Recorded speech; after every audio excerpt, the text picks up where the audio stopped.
right, we're lucky enough to have 3 actors with us from the film. Everyone, please welcome Fabrizio Guido.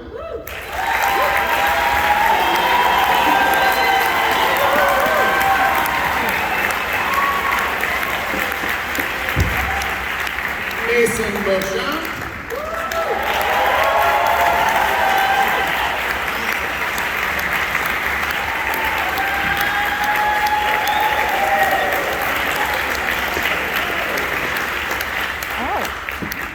And Craig Tate.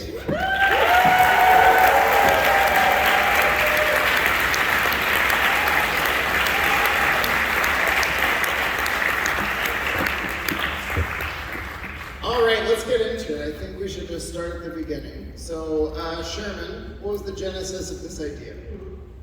You know, I was trying to really craft something that was a reaction to the vampire movies that we usually see.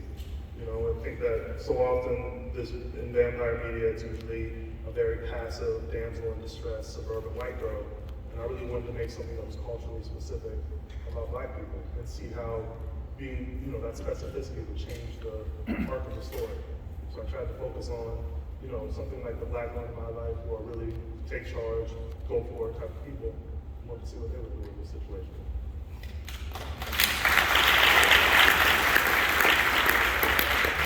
And you were pulling Katrina as, of course, directly quoted in the film, but it seems you were pulling from all sorts of things. Yeah, you know, listen, it wasn't originally set in New Orleans. You know, we found something, we really tried to craft a rewrite that was specific to New Orleans.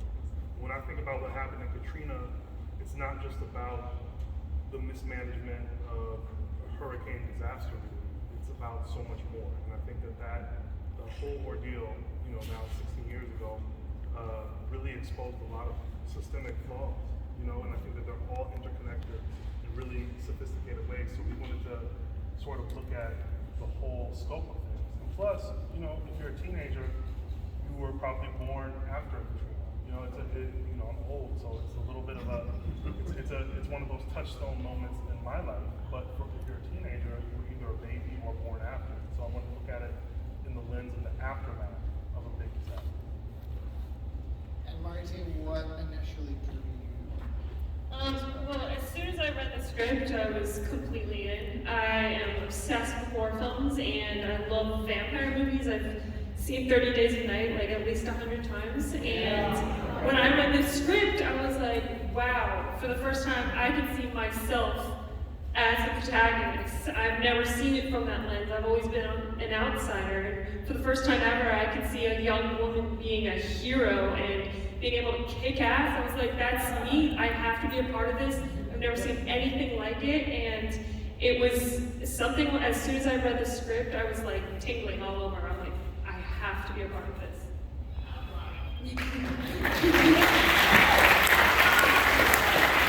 I also just want to shout out that you guys, you know, again in the film directly, Buffy does come up, but I love how much of this film is that seems like a jumping off point. Because, you know, the things that Buffy did do successfully, there are elements of that here, but the things that Buffy did not do successfully, y'all brought a lot of that into this film. You know, I just really appreciated that. You know, you always talk about what came first, but not that we can't do it better. And for Fabrizio, Mason, and Craig, how did you guys come to this? John, can y'all hear me? Okay.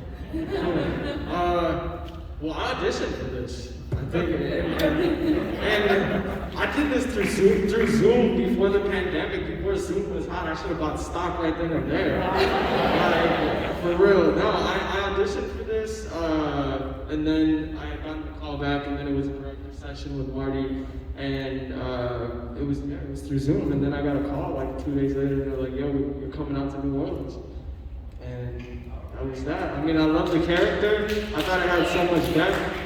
We can round of applause.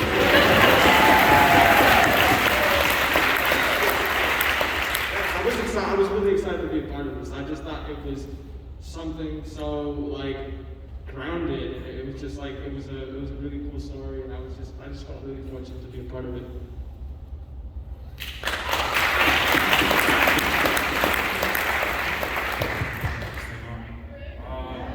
How you doing? Whoever said that. I also auditioned for this. It was actually a casting department I hadn't seen in a few years. I didn't know if they liked me anymore. Surprise. I was really happy to be a part of a project that featured New Orleans so heavily as a city that's played a big role in my life. Not to mention that, you get to combine that with the fact that you get to work with your friends, people that you came up with, people that you're continuing to come up with, people that I was really happy to be able to stand with and whose guidance I trusted in all of this. So, who let us play, who let us be actors, who let us do our thing and trusted us to do our jobs and made it really easy to do just that. And I also appreciate the fact that this film doesn't just portray black people, black women specifically, just as like pillars of strength, leaders. It's like not a whipping post or anything that like needs to be, represented as being leaned on all the time. They can be leaders as well. Black women can be leaders, women can be leaders, and that was a part of this project that was really.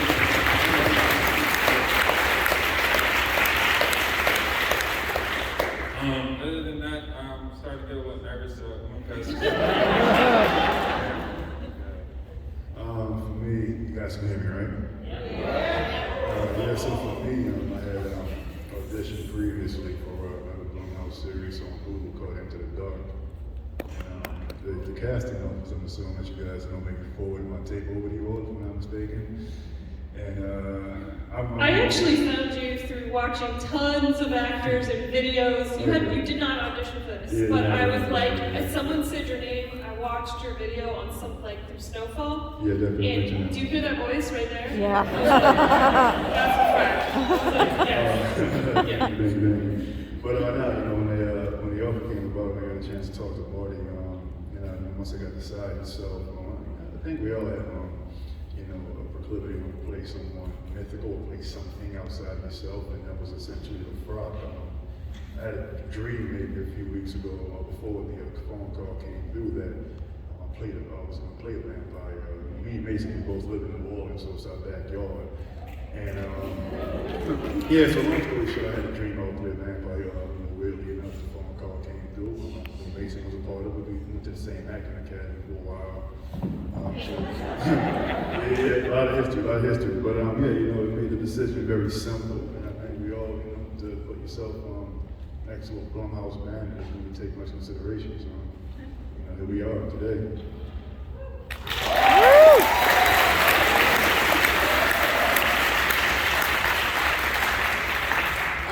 Watching this movie, that great feeling that happens, not in all movies unfortunately, but the good ones, where you can just feel that everyone is on the same page and having a blast. That came through really strong in this movie, which I think is especially impressive considering, the state of the world in the last couple of years. As far as shooting, how did this all happen, and how did you create such an environment where something so fun can still come through? I mean, it first starts out with the script. Sherman did an amazing job. We were shooting the movie and we were stopped by COVID midway, and so it was crazy because when you're shooting, you're like all you care about is shooting a movie, and then when everyone's like, oh, the world's shutting down, y'all need to go home. I'm like, what? Yeah, I gotta finish this movie. Like nobody cares, and so. I was flown back to Los Angeles, took a break for like 4 months, and then we got to finish the rest of the movie, but under such different circumstances. We had all these protocols where we couldn't actually fight, we couldn't kiss. You should see the BTS photos. We had like fake shields around them as they're pretending to like angle their heads, and it was really difficult. Like New Orleans, we were in another season where it was raining and lightning. Our hotel got hit by lightning. My room got hit. So it was really difficult, but like the cast was so incredibly talented and they had so much energy and just put 150% into it. Again, Sherman's script was so amazing that like people really gravitated to it. As soon as people would read it, they're like, yes, I'm in. And so having like this huge collaboration of amazingly talented people under such hard circumstances made it so amazing. And like we honestly got to work during a time where most of the world was like not able to work, which was crazy. Yeah.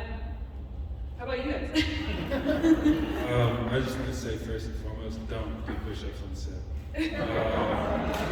Like the same thing, the same synergy that like kind of we were really all starting to enjoy and feed off of the first half of shooting was the same thing that held us together at the end.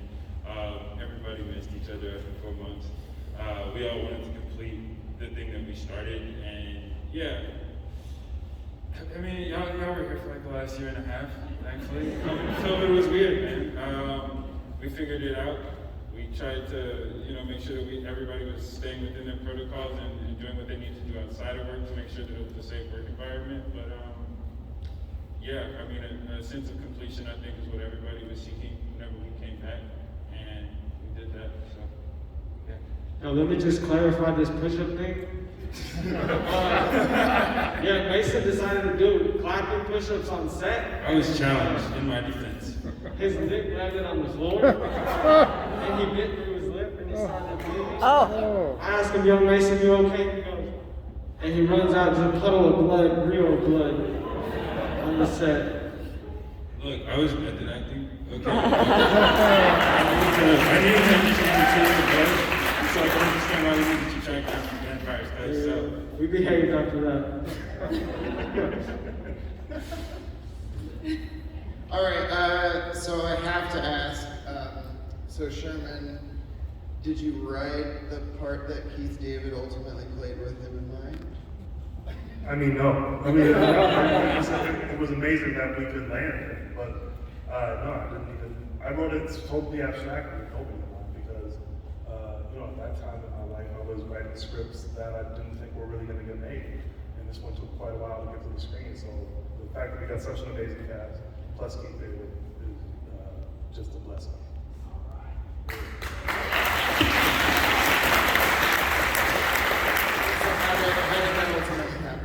Oh my gosh. I mean, as soon as I read the script, his face just flashed through my brain. One of the first movies I saw him in was Requiem for a Dream, and his voice was just so booming, and he had just such a presence. And as soon as I said it to Blumhouse, I was like, I'm thinking Keith David, going, yes. And luckily, it was always his dream to be a black vampire. He wanted to be Blackula. And he was like, I didn't get it, so like, this is my chance. And I'm like, yes. And honestly, he is one of the most intimidating people I've ever met in my life. Like, he really is like that. His voice, his presence, like, people are scared. I'm scared of him, okay? Straight up. Were you guys scared of him? Hey, we were all sitting at the table where you just waiting for him to talk. I was like, exactly.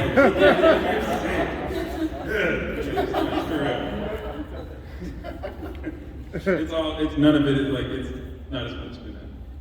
There's a moment in the scene when he's like walking through the tunnels whistling, and that wasn't written in the script, but while we were waiting, like he would just do that around set, just walk slowly and whistle, and everybody would just clear out of the way. Excuse me, sir. Excuse me. Like, okay, you need to do that in the scene because that is terrifying.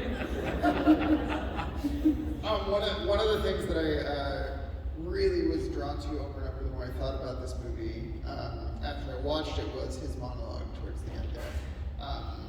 I love it because you give him the writing and then the way you execute the film, you give him the respect of that monologue, the truth of his frustration, the truth of his exhaustion and all of that, but ultimately you come to this place of hope. And I think that's something that's cooked throughout the entire thing. And I assume that was in the script from day one. But I'm just curious. You would be wrong, sir. I don't want to stop any question, but that was a result of what I was talking about in the beginning, which is honestly, that monologue is designed, in my mind, to connect all of these disparate ideas about Hurricane Katrina, about housing crisis, slavery, all that stuff. It seemed like sort of scatterbrained until I figured out a way to put it all in his mouth and make him sort of sum up his worldview. So it's really a statement. It's like a thesis statement from him, And I think that I was really affected by I'm not a huge superhero guy, but I was really affected by Black Panther. And I thought that the antagonist of Black Panther, Michael B. Jordan's character, had such a strong worldview that you really wanted to root for him, even though he sort of wanted to do it in an evil way. You felt what he was saying, and I was just trying to give our antagonist some of that juice, some of where he makes sense, and he's not just an evil vampire for the sake of being evil. He actually has a plan that's rooted in what he's seen over the centuries.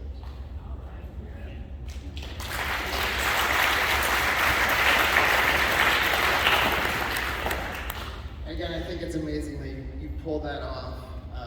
And then, again, we're finishing with her. Yes, she's defeating him, but again, it's not canceling out what he was saying. It's not canceling out that truth. I feel like it's a hopeful step towards hopefully a brighter future, and that won't keep happening. We won't get back to this point. It made me think of a term that comes up a lot in this conversation, generational trauma. Gets passed down from generations, and the damage that can do and the scars that can cause and all of that. But again, where we land at the end of the film, I think, is an aspect of that is generational power. Because she ultimately lands at the point where, in her final moment, she says, "This is for my mother," where she's turned that experience around into this thing. And I don't know, I'm just curious if this was an out loud conversation of channeling all of that into this hopeful beacon of a horror movie at the end of the day. I left it feeling very inspired, I would say, and that doesn't happen a lot in horror movies necessarily. You might cheer. Yeah. At the end, but Well, we had a lot of conversations about it because when we had that 4-month break, everybody remembers the Black Lives Matter movement happened, the protests. Living in LA, there were it sounded like war, and people were angry. And so we had such a huge cathartic moment in our country, and we're right in the middle of filming this. It was before we shot that final scene, and so we had a lot of conversations. How are we going to address this? You've created such an amazing story that spans from from the days of slavery to now, and now we're experiencing all of this upheaval, and we had a lot of discussions on how we would formulate that script.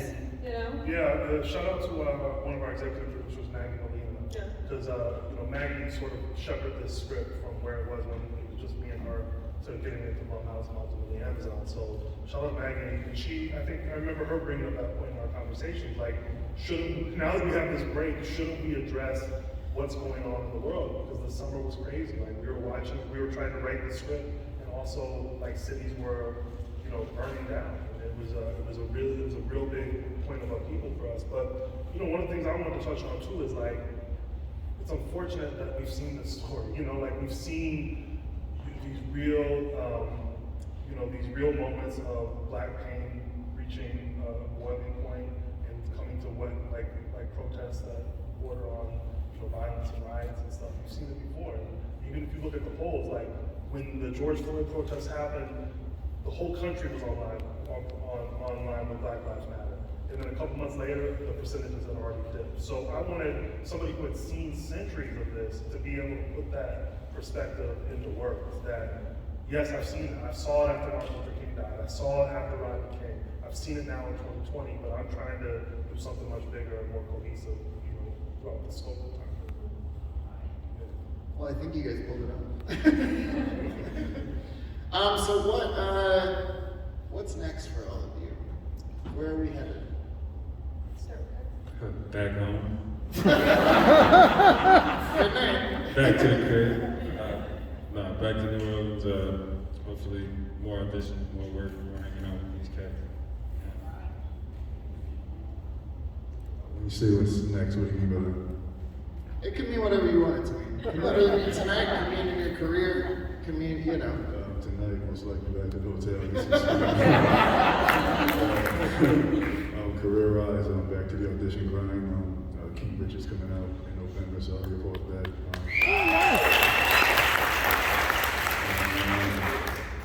Just back to the 1-2s, back to headquarters. Yeah, back to life, just pretty much what we do. It's we put in work, go out, we watch it happen, and we go right back to work, see what we do next. Hopefully, continue to do dope stuff.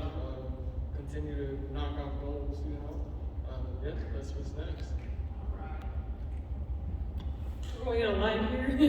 Yeah, I write every day, bro. So I'm always writing. I'm working on a project right now for Paramount called Razorblade Tears, which is based off of a book that just came out. Very excited about that, and trying to get other projects off the ground. Yeah. I'm on prep for a movie with Miramax. I'm like just departing slightly from the horror genre and doing a musical. So very different. So yeah, we're prepping that and we'll be shooting in the new year, and then writing another musical at the same time. Is it cool that and then maybe a horror musical? No, it's actually like street dancing and like totally different. Well, it's great, yeah. Just hitting up all the genres I want to explore and Just do everything. Yeah. One of my favorite things to ask in horror-related Q&As, I think a lot about the idea of childhood haunts. What I mean by that is one of the first movies that burned into your brain, that you remember being terrified by, or you just cannot shake, and it will always be a part of you. Do y'all have any childhood haunts? Yeah. One of my favorite horror films, probably what got me hooked, was Poltergeist. And I remember just watching it and just getting like crazy nightmares and waking up in the middle of the night. My sister, we used to share a bed, and I'm like, Carolyn, come back to the night, Carolyn. And I'm like, I wake up and I'm like, whoa, where am I? I mean, it's ingrained in my brain, and I love it. It's terrifying, but I love it. The Thriller music video. Yes! That shit is, hey, listen man, I'm an 80s baby, so I was like, like a toddler when that came out, and that shit is horrifying. If you're a baby, it's crazy. Michael Jackson is a zombie? Are you kidding me? You still drunk with someone who does that? So it's not even a scary movie for me. It's that thing from Pan's Labyrinth. Oh, yes. And that's my favorite movie now, I too. love it. And Chucky, bro. Child's Play and Little Shop of Horrors for me. My mom's house. I'd be taking showers, swimming, and just like right behind me. No, that was cool. I wasn't trying to rock with my toys or houseplants for a minute. I think mine was simply The Exorcist. Yeah, we had a heavy Christian household, and a lot of crosses on every wall and every door, so when the cross turned upside down, and I was just, I was pretty apprehensive about going there crosses from that point in time. But a little girl in a gown with a demonic face and a man's voice, so that can traumatize me. The Exorcist and being childhood traumatizing movie. Arachnophobia will lead up to that. Kind of messed with me a little bit too. Arachnophobia, the spider movie about spider attack, that's crazy. So I wasn't even fooling with that. Well, hey, I just want to say, this film was an absolute blast. All of you killed it. Also tell everyone else involved, because everyone in this movie really, really knocked it out of the park. Thank you guys so much for doing this. And please, everyone out here, obviously tell all of your friends. October 1st, Yes, right? It'll be October streamed. 1st. Yes. Thank you guys so much. All